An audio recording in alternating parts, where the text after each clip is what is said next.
Senang sekali kembali kita mendengarkan tayangan dari pelayanan Majelis Pendidikan Kristen Indonesia Task Force Doa dan Konseling yang berkolaborasi dengan Bara Digital Ministry. Perkenalkan, saya Benalia Hulu yang akan memandu acara kita pada malam hari ini. Dan senang sekali pada malam hari ini kita telah bergabung dengan pembicara narasumber kita, Ibu Elizabeth Lilis, STH, MTH, PhD kandidat.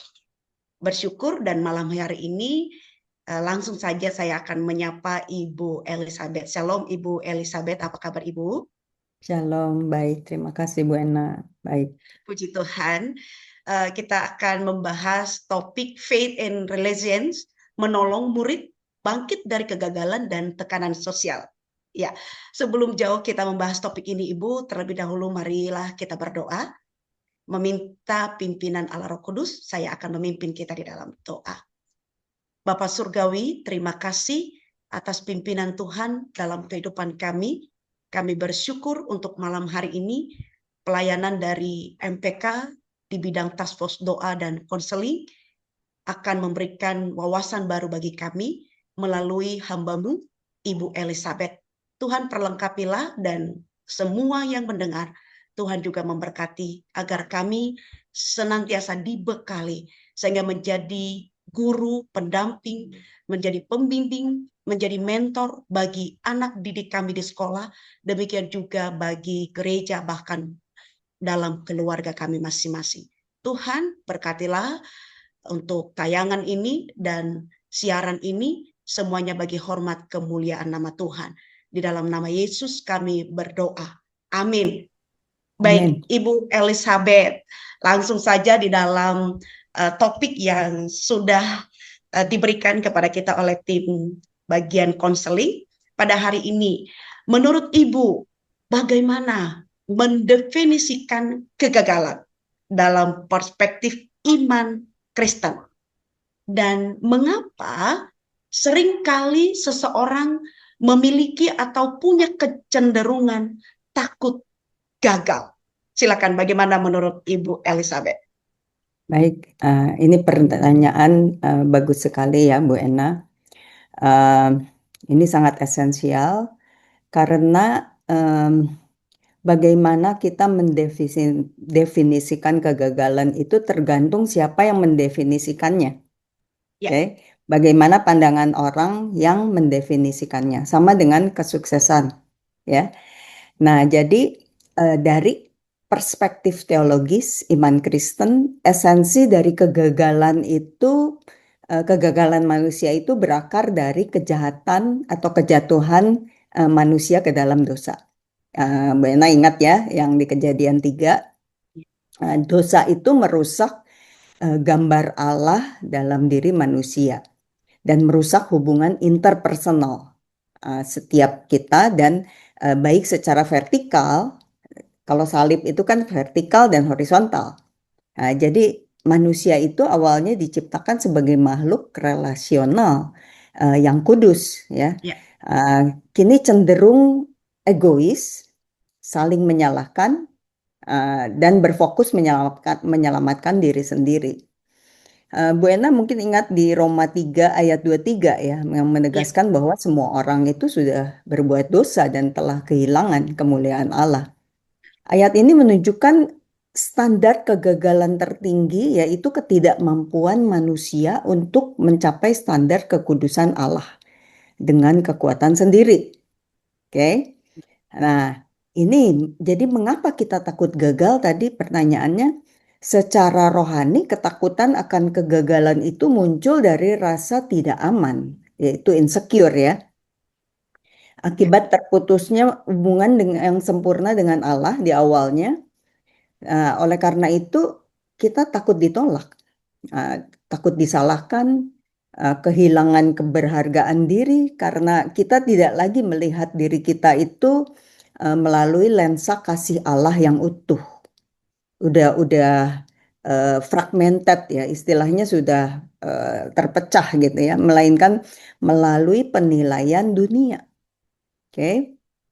Nah, dari perspektif psikologis, secara psikologis itu kecenderungan takut gagal seringkali dibentuk sejak masa kecil, masa anak-anak melalui pengasuhan orang tua yang juga tidak luput dari dosa. Ya, tidak ada manusia yang sempurna. Jadi bayi lahir itu pada kondisi tidak berdaya dan sangat membutuhkan koneksi dengan pengasuhnya. Nah, ini kembali tergantung kepada pengasuhnya ya. Untuk membentuk anak yang mandiri, stabil, dan seimbang, orang tua yang ideal itu seharusnya bertindak sebagai fasilitator yang memenuhi kebutuhan anak sesuai usia tumbuh kembang. Jadi istilahnya enggak kalau anak umur 5 tahun minta motor kita kasih motor juga enggak. Nah Iya, ini sesuai usianya.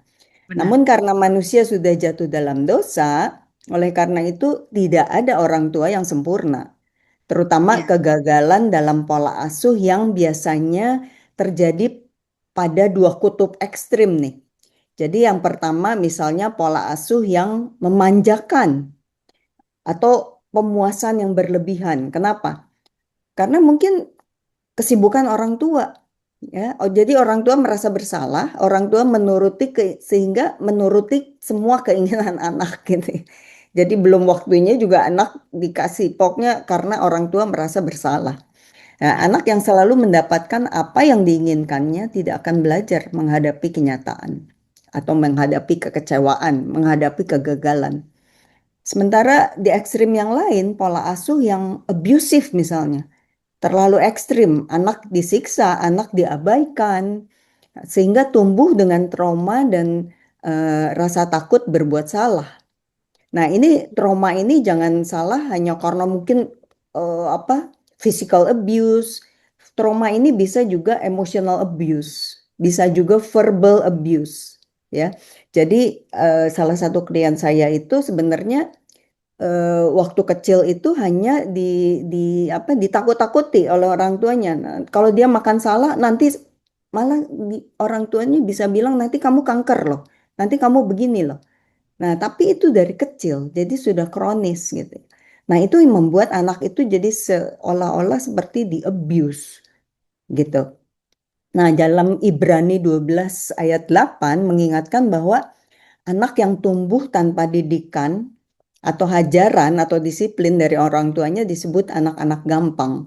Apa ini anak-anak gampang? Yaitu yang mereka yang tidak siap untuk menghadapi realita kehidupan yang kalau seperti ibaratnya tuh di luar sana tuh seperti hutan gitu. Siapa yang kuat dia yang menang gitu ya. iya. Nah ini yang kalau misalnya anak-anak nggak diberi satu motivasi yaitu di satu sisi kita harus apa, memfasilitasi anak itu, tapi di sisi lain kita juga harus memberikan disiplin kepada mereka. Ada konsekuensinya gitu ya. Nah, jadi bagaimana meredefinisikan kegagalan itu secara integratif kalau saya melihatnya dari teologis dan psikologis, memandang kegagalan itu bukan sebagai akhir dari segalanya, melainkan sebagai peristiwa yang tidak terhindarkan ya. Jadi necessary event yang memang kalau kita hidup dalam dunia ini ya nggak ada yang sempurna dan kalau kita misalnya nyetir mobil di di jalan, kitanya udah apa? Udah mengikuti semua peraturan. Tapi Hmm. ternyata ada yang nabrak. Ada Kadang orang naik yang motor sembarangan nabrak. gitu. Iya. Iya. Jadi Heeh. saya waktu itu nabrak saya waktu itu nyetir dan gitu motor nabrak gitu ya. Terus saya tegur malah dia ngomong, "Ibu," katanya mobilnya gede-gede begitu katanya gitu. Jadi jadi Malah yang salah menyalahkan ya saya balik. juga gitu ya. Jadi Iya, secara teologis kegagalan itu mengingatkan kita akan keterbatasan kita. iya, Sekaligus menjadi momen krusial yang untuk bersandar penuh pada anugerah dan kedaulatan Allah. Nah, secara psikologis kegagalan itu berfungsi untuk sebagai sarana pembelajaran dan adaptasi untuk mengembangkan resiliensi ini, ya. Jadi, ketika perspektif teologis dan psikologis itu berpadu, kegagalan tidak lagi menjadi ancaman. Mengapa? Karena itu merupakan suatu proses pembentukan.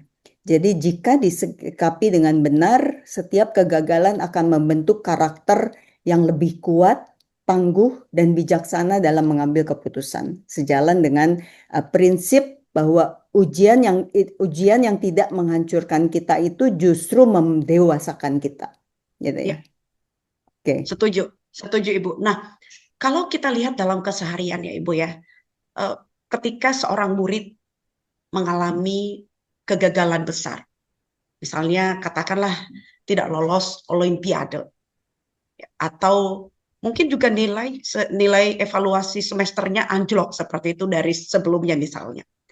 Nah, seringkali mereka menyembunyikan ini bisa karena ya mungkin karena malu seperti itu. Nah, bagaimana kita sebagai seorang guru atau sebagai pembimbing mendampingi murid yang sedang mengalami pergumulan yang merasa aku udah gagal, aku udah, aduh udah malu Hmm, banget, aku udah nggak bisa lah, udah nggak bisa lagi, aku udah gagal tahap gagal. Bagaimana ini Ibu untuk ya, mensiasati ini khususnya ini realita dalam kehidupan keseharian anak? Ya, baik. Ah, jadi kalau anak yang menyembunyikan kegagalan biasanya dia terjebak dalam relasi yang tidak aman. Jadi itu namanya dalam psikologi insecure attachment. Oke. hmm, Karena itu pendampingan yang efektif itu membutuhkan kerjasama ya dari sekolah dan orang tua. Ada pepatah yang mengatakan it takes a village to raise a child. Jadi kalau kita membesarkan atau membesarkan anak itu kita perlu kerjasama dari semua lingkungan si anak ini. Jadi nggak bisa tuh yang karena dulu juga saya konselor di sekolah, ada orang tua yang mengatakan ini kan tugas sekolah yang mendidik anak saya. Jadi mereka melepaskan aja tanggung jawab itu. Padahal anak itu lebih banyak waktunya di rumah daripada di sekolah, gitu ya. Jadi ada 5 langkah praktis yang untuk mendampingi murid yang sedang gagal itu kalau menurut saya itu adalah kita dekati seperti yang lalu itu hadir tanpa menuntut. Ini yang paling ya, penting. Saat anak rapuh, hindari memberi nasihat, motivasi yang berlebihan, atau hmm, khotbah. ya, Enggak, kalau kita langsung khotbahin mereka juga akan dengar. Jadi hal ini justru membuat mereka jadi merasa tidak dipahami. Jadi tindakan nyata itu adalah dekati dengan tenang dan katakan penghiburan itu adalah oke, ibu atau bapak tahu kamu sudah berjuang keras, kamu tidak harus cerita sekarang, ya, tapi kami selalu ada di sini saat kamu membutuhkan.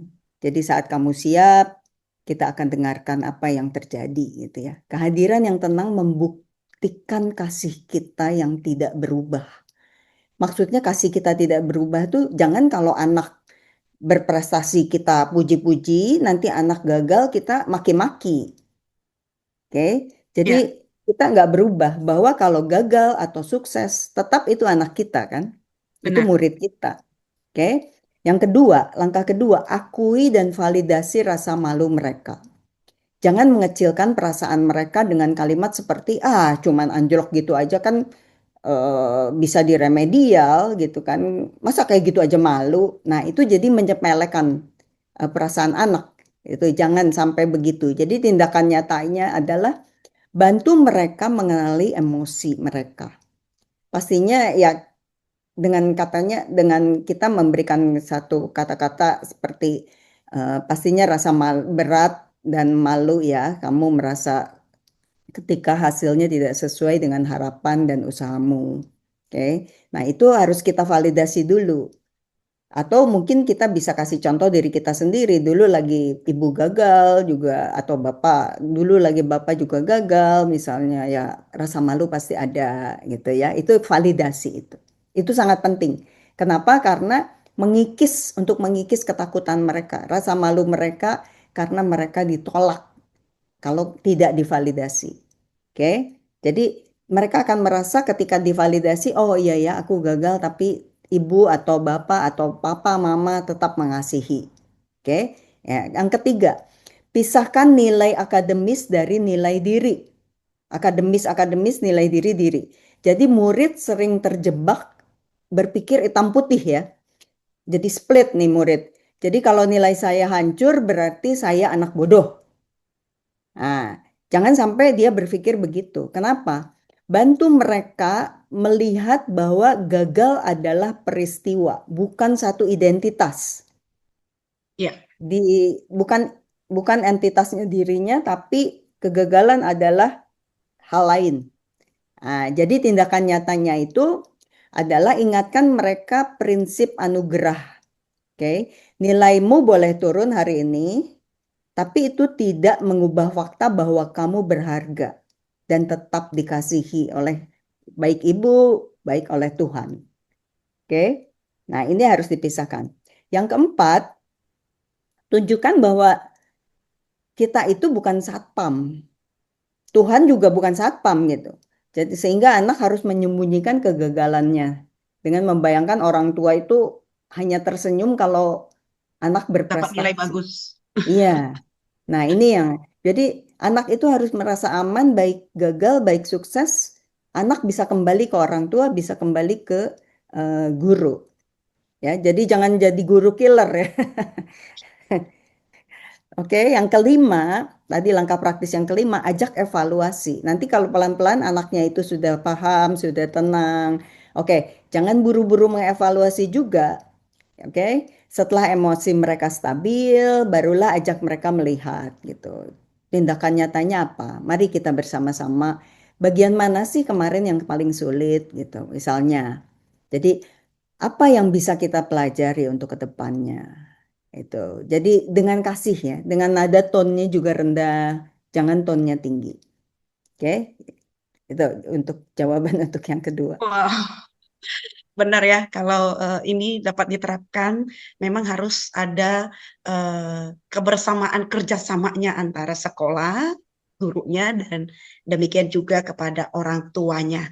Ini Ya, tidak bisa dipisahkan. Tidak harus betul. dikatakan ini bagian area guru saja, karena saya sudah sekolahkan anak saya di sekolah. Benar ya, Ibu, saya setuju dengan 5 tindakan nyata yang harus diberikan kepada anak ketika eh, merasa gagal di dalam kehidupannya. Baik, Ibu, bagian yang ketiga, pertanyaan yang ketiga. Sekolah Kristen sering menghadapi tekanan untuk berprestasi secara akademis agar diakui. Nah, bagaimana sebaiknya sekolah Kristen mendefinisikan ulang kata sukses dan kebanggaan menurut firman Tuhan?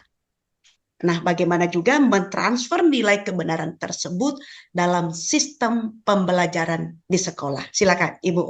Ya. Oke. Baik, pertanyaan yang bagus.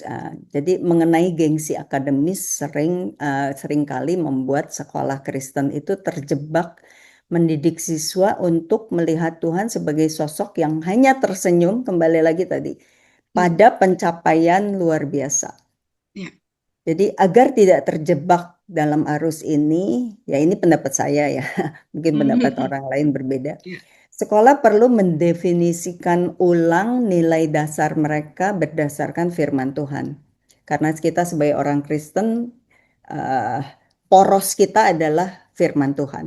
Oke, Eh, ini ada dua definisi ya.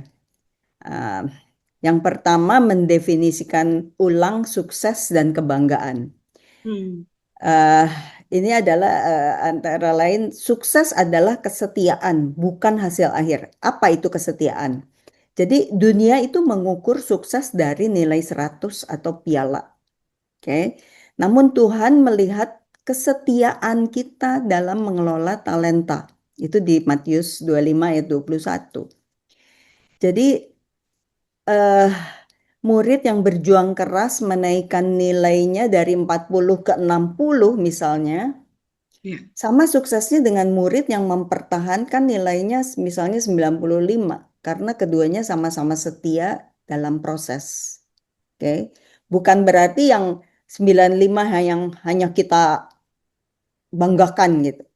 Enggak juga. Karena ini melihat dari 40 ke 60, oh udah ada progres nih. Itu eh, perlu diakui ya.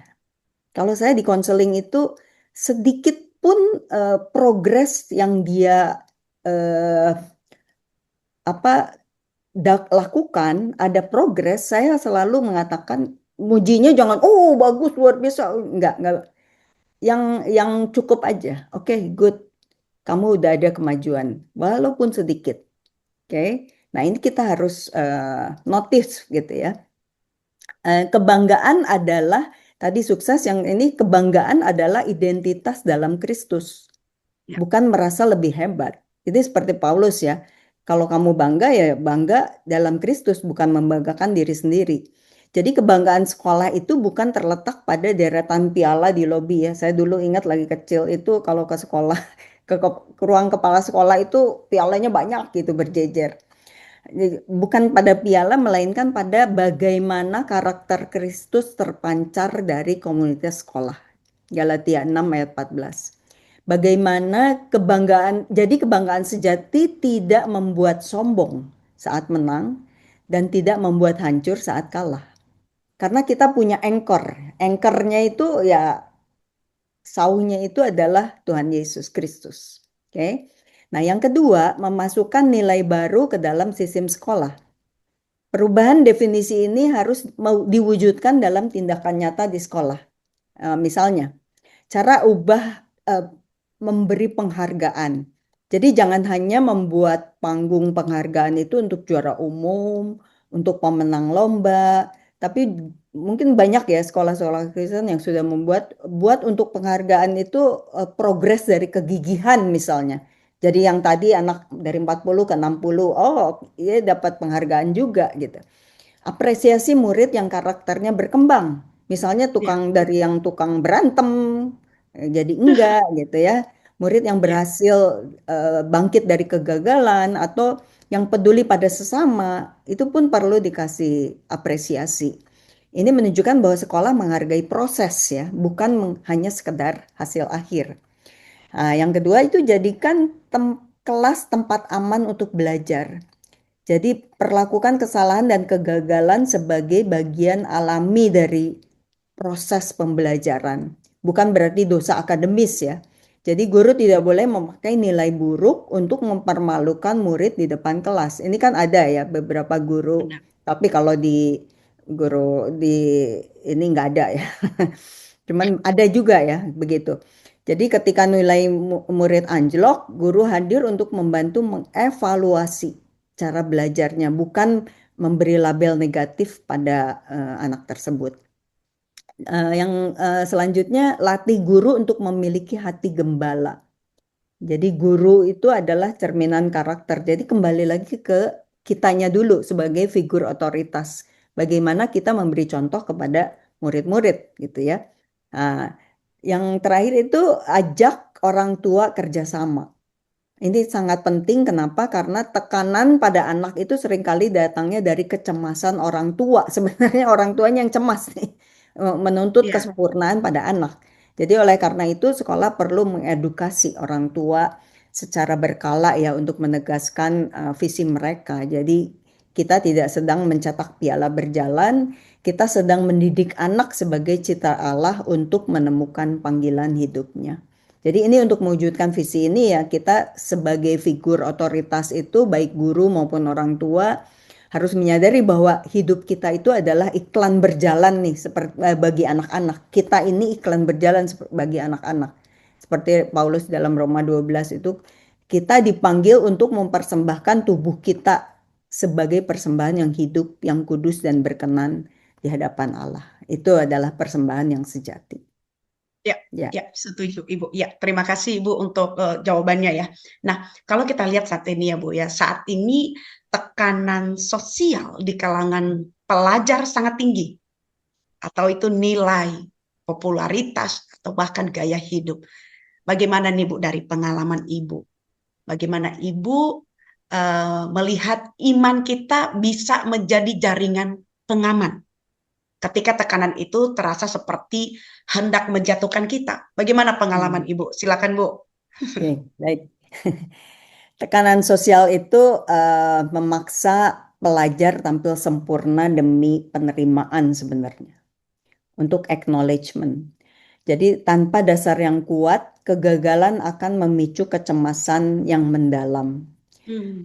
Seperti ini ya, misalnya kayak di Alkitab itu ambil tokoh Sadrak, Mesak, dan Abednego di Ya. Daniel 3 ya. Eh, jadi kalau buat mereka itu prinsipnya, kalau Tuhan mau tolong ya Tuhan akan tolong. Kalau enggak juga saya tidak akan menyembah patung Tuanku Raja. Itu prinsip yang teguh ya.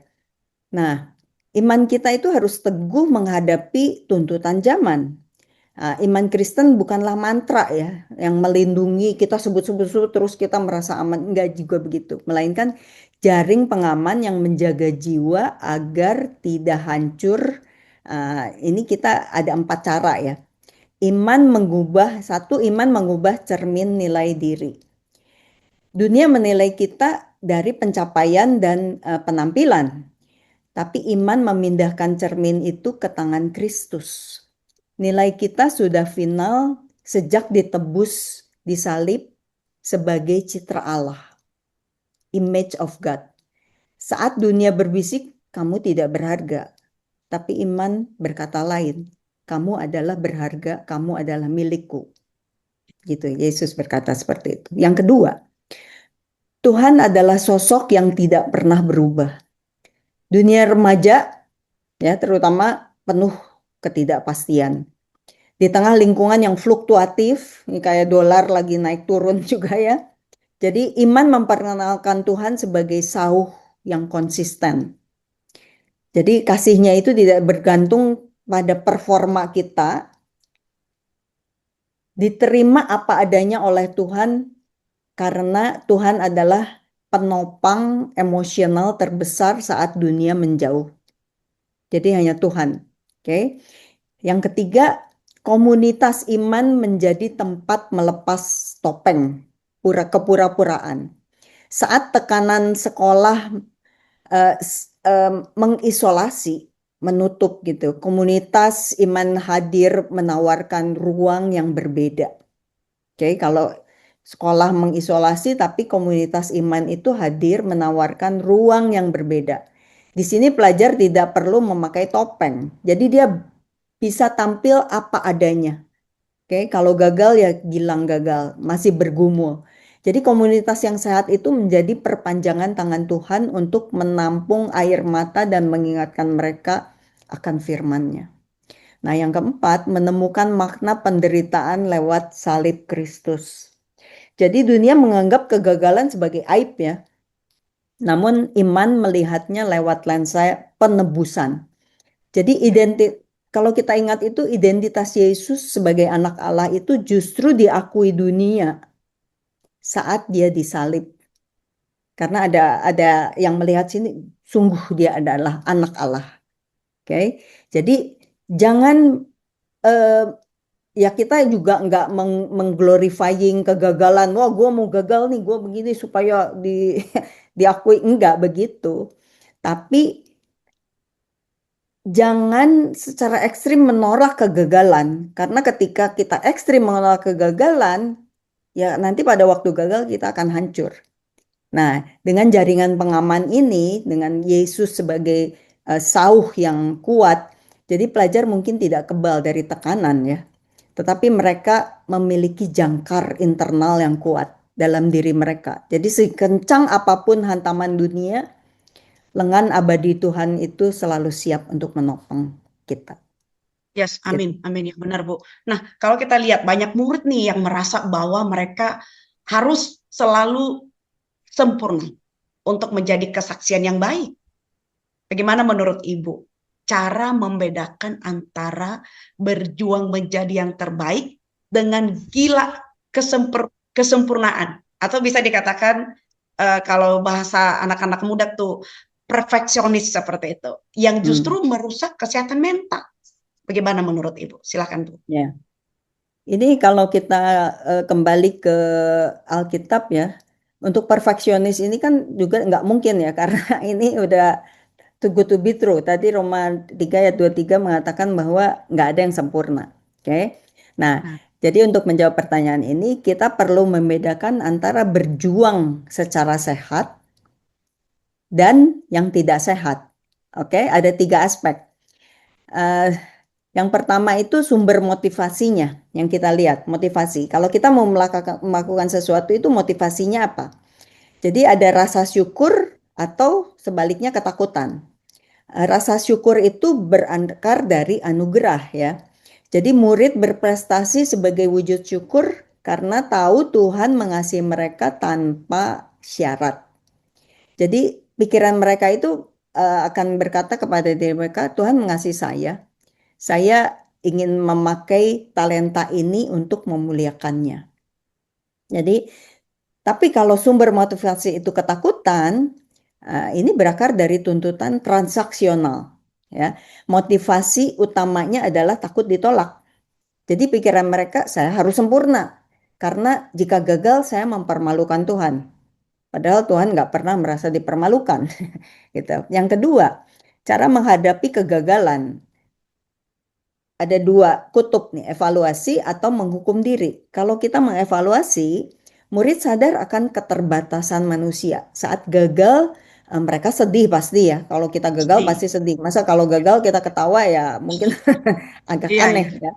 Jadi Heeh, kita sedih, namun harga diri kita tidak hancur. Kenapa? benar. Mereka mengevaluasi secara objektif kok. Saya kurang teliti di bagian ini. Besok saya akan memperbaikinya, misalnya gitu. Tapi kalau ekstrim ini yang salah satu lagi di satu sisi menghukum diri misalnya. Terobsesi pada gambaran diri tanpa celah itu loh, yang perfeksionis. Jadi ketika gagal, dunia mereka runtuh dan mereka menghakimi identitas mereka. Saya bodoh, saya gagal total, saya sampah. Nah, gagal menjadi label diri gitu ya, bukan sekedar peristiwa. Nah, ini yang harus dibedakan antara apa kegagalan itu dengan jati diri itu berbeda. Oke. Yang ketiga, arti kesaksian hidup, yaitu menjadi diri sendiri atau memakai topeng. Kalau menjadi diri sendiri, memandang kesaksian seperti salib. Kenapa? Kuasa Tuhan justru nyata dalam kerapuhan.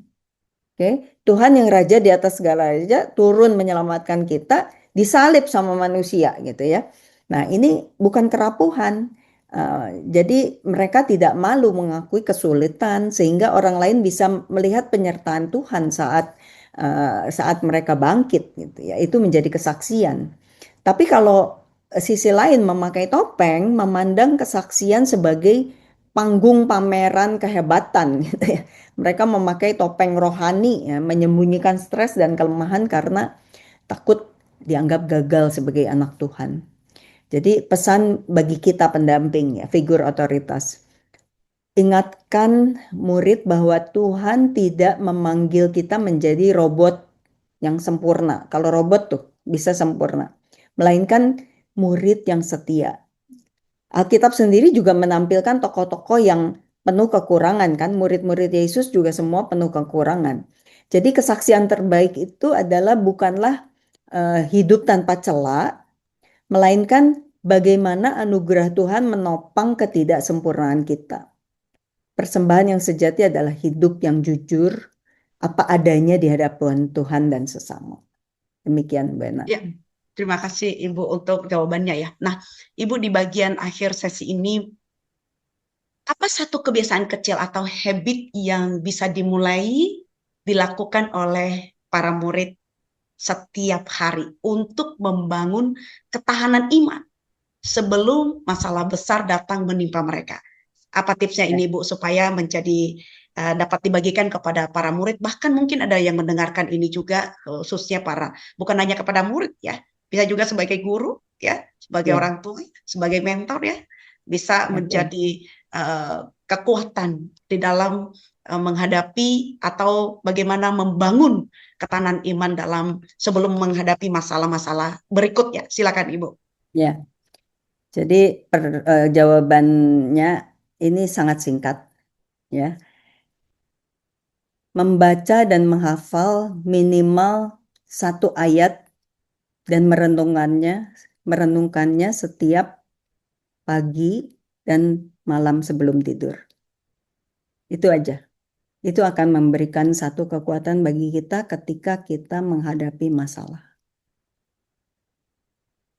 Membaca, menghafal, merenungkan satu satu ayat. ayat Satu ayat setiap hari. Alkitab. Ya.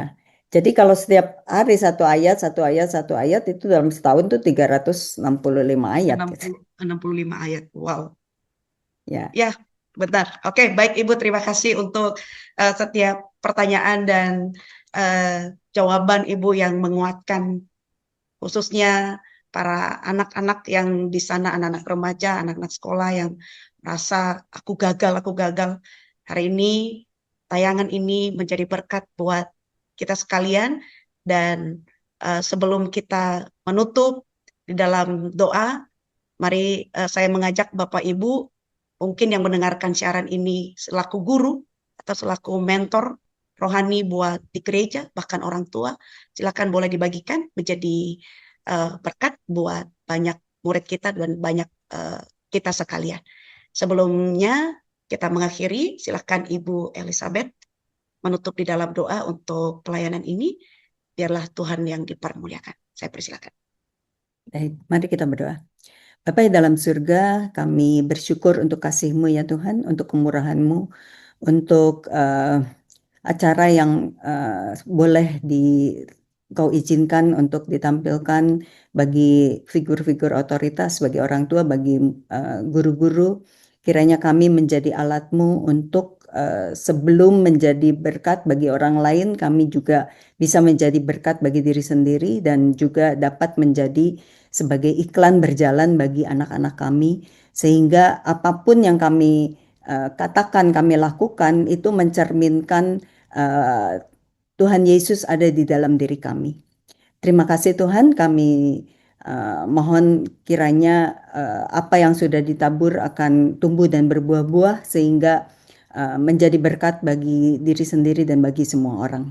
Terima kasih Tuhan, dan doa yang jauh dari sempurna ini hanya kami panjatkan ke dalam satu nama, yaitu nama Yesus Kristus, Juru Selamat dan Penebus kami yang hidup. Amin. Amin. Ibu Elizabeth, terima kasih banyak untuk pelayanan pada malam hari ini.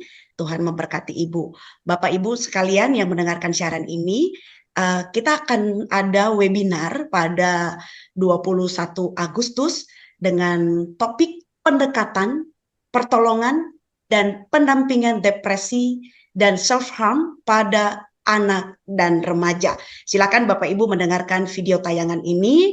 Dan silakan Bapak Ibu juga mendaftar, bahkan sebarkan kepada banyak guru atau orang tua, bahkan pembina rohani di gereja, supaya semakin banyak dibekali untuk menolong anak-anak remaja kita. Saya Benalia Hulu dan Ibu Elizabeth dan rekan-rekan yang ada di belakang layar, mohon undur diri. Shalom, Tuhan Yesus memberkati. Pernahkah Anda bertanya, apa yang sebenarnya terjadi saat seorang anak berkata, "Aku baik-baik saja"? Di balik seragam yang rapi dan tawa di media sosial, ada luka yang tak bersuara. Luka yang tidak pernah dilihat oleh mata, namun nyata terasa di dalam jiwa. Depresi dan self-harm bukan sekedar tren remaja. Ini adalah teriakan minta tolong yang seringkali tertutup oleh rasa malu dan ketakutan akan penghakiman. Sebagai orang tua dan pendidik, apakah kita sudah benar-benar mendengar atau kita hanya sekedar melihat? Jangan biarkan mereka berjuang sendirian. Temukan cara menyentuh hati mereka dengan pendekatan yang tepat, pertolongan yang cepat, dan pendampingan yang penuh kasih karunia. Hadirilah webinar Majelis Pendidikan Kristen di Indonesia dengan topik pendekatan, pertolongan, dan pendampingan depresi dan self-harm di kalangan anak dan remaja. Satu percakapan yang tepat bisa menyelamatkan satu masa depan. Daftar sekarang, mari menjadi perpanjangan tangan Tuhan untuk pemulihan mereka.